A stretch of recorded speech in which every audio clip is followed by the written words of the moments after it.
Let's start our first edition of ABC with Food for Thought. Now, one of my favorite authors is the late Carol Shields, who's quoted as saying, 25 years from now, I predict a rediscovery of the book as we know it. Suddenly, people will be saying of books, how portable, how compact, how direct, how cost-effective, how intimate, how blessedly silent, how vivid, how enduring, how interactive, how revolutionary. Nice thought. But I say, why wait 25 years, especially when you consider all of the great books that are being written by or about Northern or Aboriginal Canadians.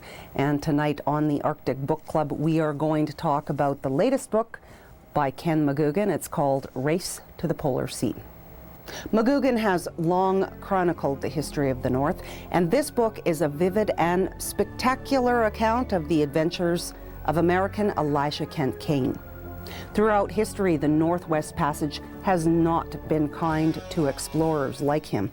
Kane himself almost died after getting stuck in the ice for 2 winters in the 1850s.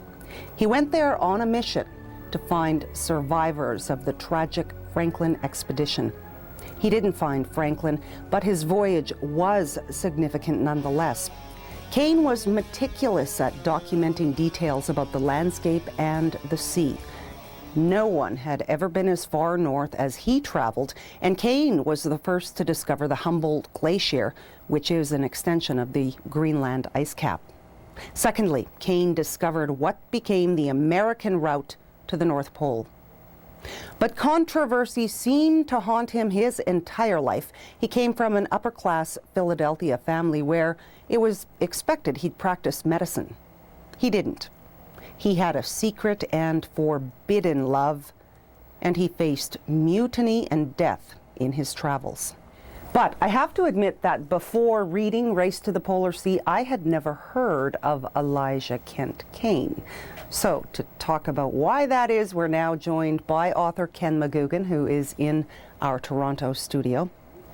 Ken, why hasn't Elijah Kent Kane taken his rightful place in history, as you call it? Well, there's a number of different reasons.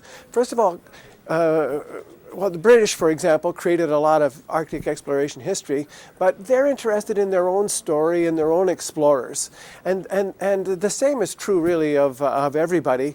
Canadians didn't tune in because he is part of our history. That's one of the things I'm trying to do with Race to the Polar Sea. Claim him for Canadian history. He was part of the search for John Franklin. And Franklin, that search, that opening up of the Arctic, that is our history. And we shouldn't be letting that go.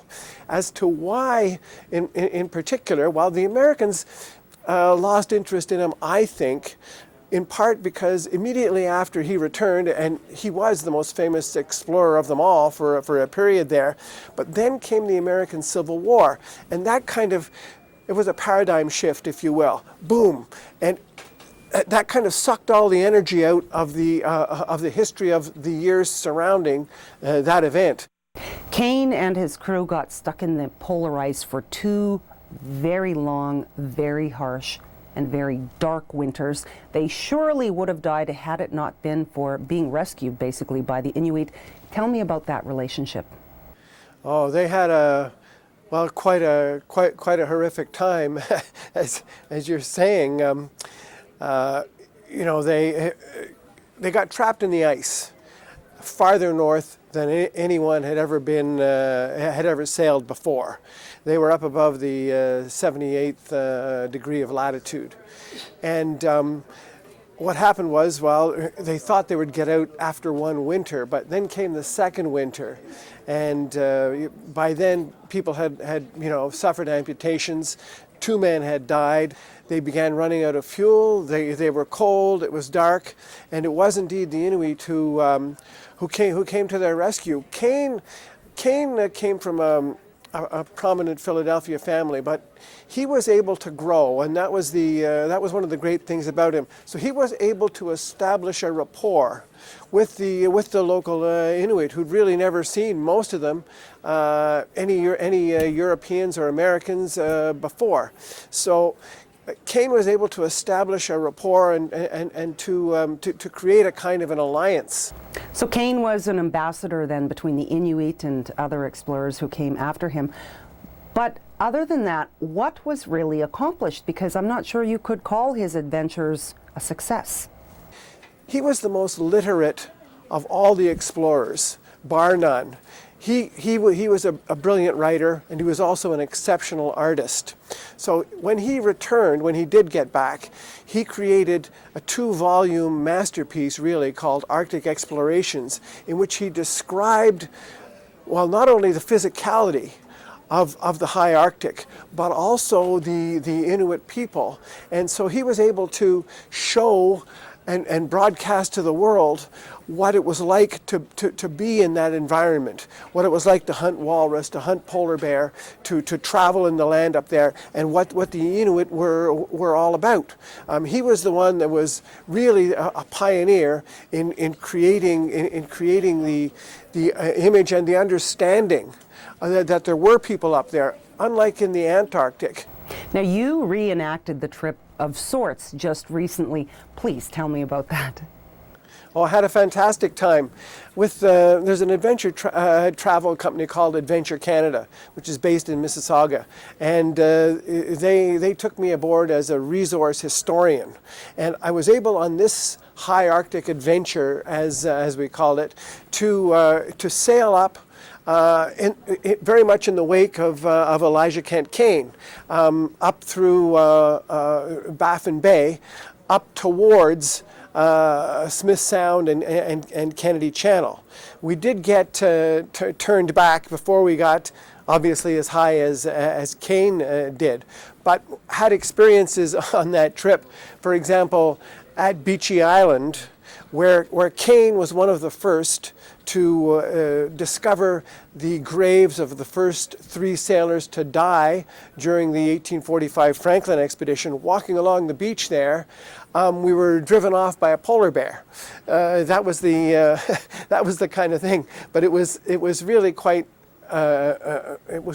wonderful for me to be walking on the beach and trying to figure out where exactly Kane was standing when he heard that the graves had been discovered by a sailor tumbling over the snow, and he went charging over himself, so I could see the whole thing because Kane was right in that very spot.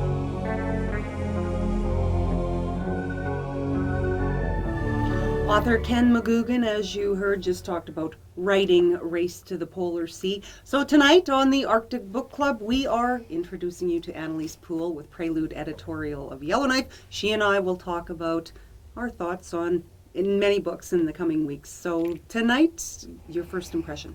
Well, I have to say, brrr. When I was reading this book, I woke up in the middle of the night from this dream where I was climbing up this huge cliff of ice and I was hungry and I was terrified and I was cold. And so from that, you can see that it was quite vivid to me. That's one of the things Elijah Kent Kane actually did a number of drawings that are, included in Race to the Polar Sea, where you saw the environment and you thought about these men getting sick and having their toes cut off because of frostbite and suffering from scurvy and being caught in the ice 2 winters in a row, and you really felt their angst. Did you get that sense as well? Well, I felt their angst, but mostly I was wondering, why are you there? Because I've never really understood the impulse, either way back then or today, to do these great feats of endurance, where you pit yourself against nature. But I was completely astounded that they survived all of this. There were 2 winters and one summer when they were locked in the ice. They didn't have any food. They were dying. And they survived it. Now, and mind you, this is a testament to the Aboriginal peoples of Greenland, because they only survived it because they started living the way the Inuit lived. Oh, I love that one scene where McGoogan talks about how everybody was suffering from scurvy, and then they met the Inuit for the first time, and they started to eat raw whale blubber, and all of the symptoms of their illness went away. And I thought that was really, really great thing to say about the help of the Inuit. But one thing about Elijah Kent Kane that I didn't like was I got the sense he was more ego-driven, and that was why he did all of these things. But you disagree. You say that no. He took all these measurements and he was very precise in his descriptions and stuff. So tell me more about that. Well, I see Elijah very much as a man of his time, as someone who is struggling and determined to create his own destiny. Because it seems, when you read the book, he was a sickly child. He had rheumatic fever as a child. He had all these ailments. He was seasick, and yet so you would think that his destiny would be a choir one in Philadelphia, but he wasn't going to let that happen. He was going to wrest what he wanted from the arms of destiny, and he was also, I think, had an inquiring mind. Elijah Kent Kane died very young. He was, I think, 37. Were you surprised? Well, I was actually surprised that he didn't die earlier. I was surprised that he was able to take as much punishment as he did, on those voyages.